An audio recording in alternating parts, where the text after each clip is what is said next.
In telling how I became an author, I should be able to expatiate on the fact that I took to writing professionally before leaving kindergarten.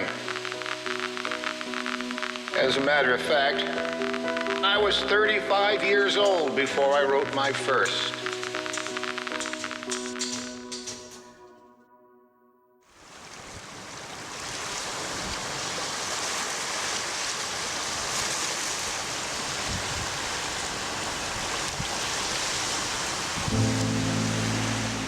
I was raised in a town called Rockport, which is on the northern cape of Massachusetts. It was a little fishing village, artist gallery community. It was very isolated, nothing to do, nowhere to go. You had the ocean on one side and the forests behind you. When I was about 11 or 12, I remember going over to my friend's house. He was drawing these, what I now know were Tharks, these sort of 9-foot, 10-foot tall characters with 4 arms, swinging swords at this sort of half-naked guy, and I didn't know what the heck that was. And I asked, and they said, oh, it's John Carter. Just at that time, in the mid-'70s, there was this limited run of a comic book series of stories of Edgar Rice Burroughs. Part of Carter's attraction for me as a kid was just the grand adventure of another world.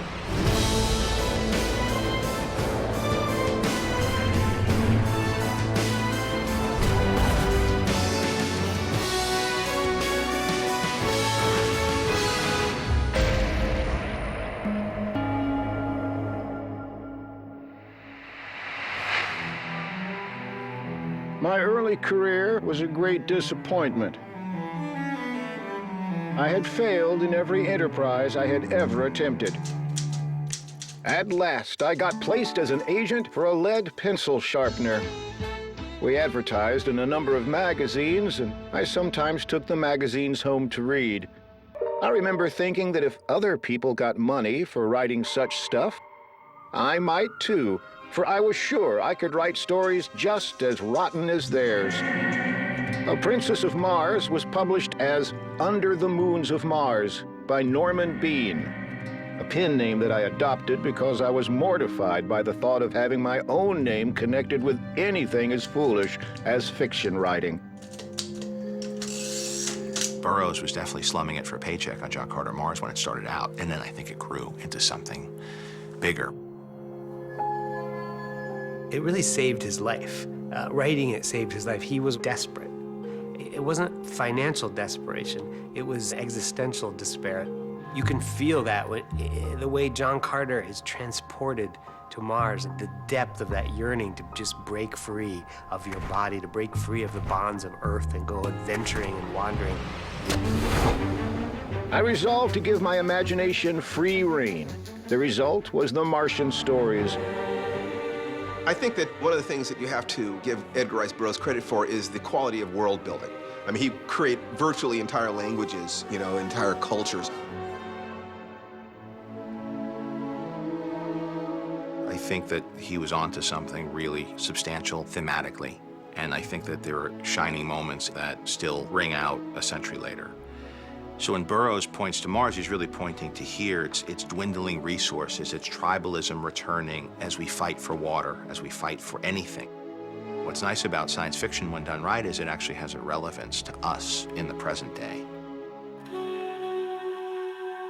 Highly imaginative fiction, such as I write, demands the retention of a youthful and elastic mind.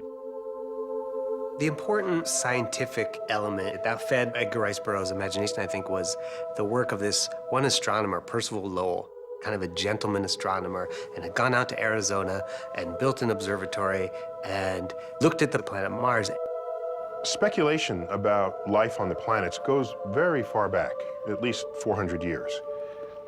Mars rose up in that speculation when Percival Lowell observed Mars.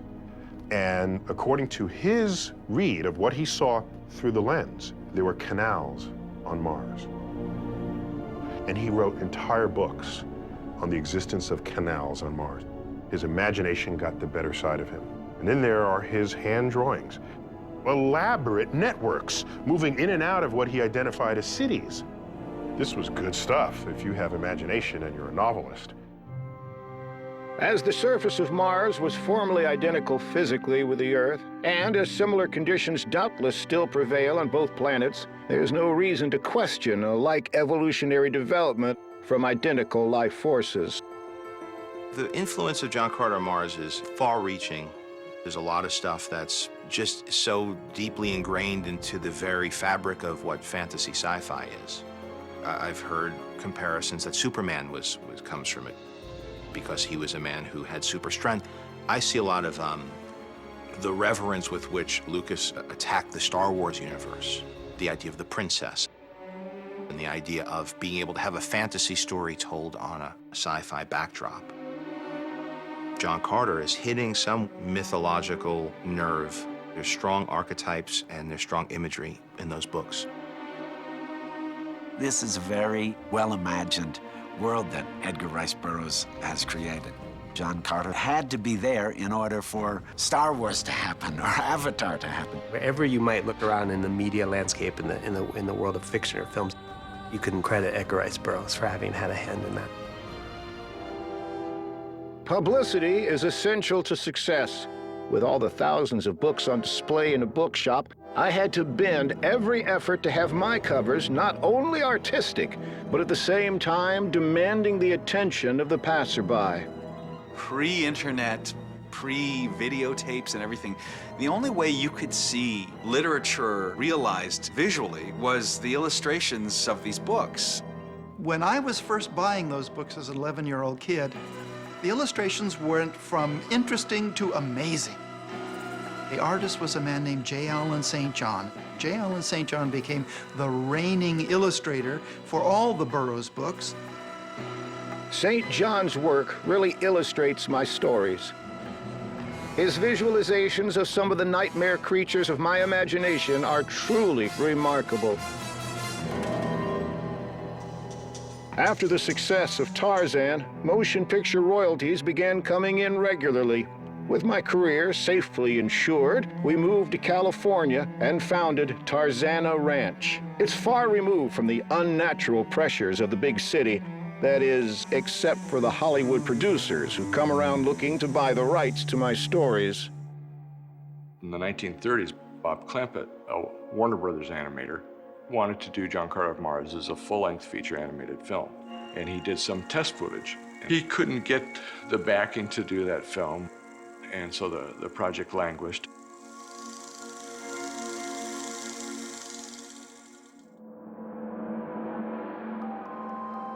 I came to John Carter in the late 80s. At that point in time, the digital age had not quite blossomed, and there wasn't really a way to do all of the character work in the film other than prosthetics and puppets and suits and so forth, so it eventually fizzled out. Back before Iron Man, we developed John Carter Mars for like a year, but the studio let it go. People have been trying to make this movie for nearly 100 years. And I remember when Andrew Stanton was attached, Disney immediately picked up the rights. And at that point, I was just excited to see it as a fan, because I knew he would do something interesting with it. The biggest challenges for adapting the material on the screen was how to give it a sense of a preordained three-act structure, because the books didn't have that. It suffered from the episodic nature of how it was originally written. I was looking to, in a way, preserve the most memorable people and situations and relationships and set pieces that I did from the book, but have it all be of a much larger grand design. I think Edgar Rice Burroughs was way ahead of his time as well, and especially for his first science fiction novel.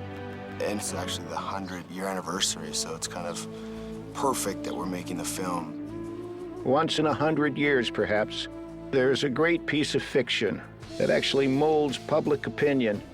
I have the great satisfaction of knowing that I gave those people who bought my books the best my ability permitted. These are these grand novels of hairbreadth escapes. and daring rescues and mighty armies clashing. And you have all these elements of the swashbuckling romance story, but it's transported to another world where anything is possible.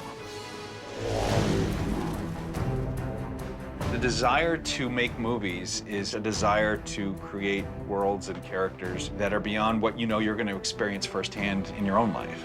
And I think the desire to see the stories of John Carter put on the screen was the strongest thing that stayed with me through my whole life. The thing that surprises me the most is I look up and I go, it's actually happened. It's actually happened. It's got put on the screen. Barsoom.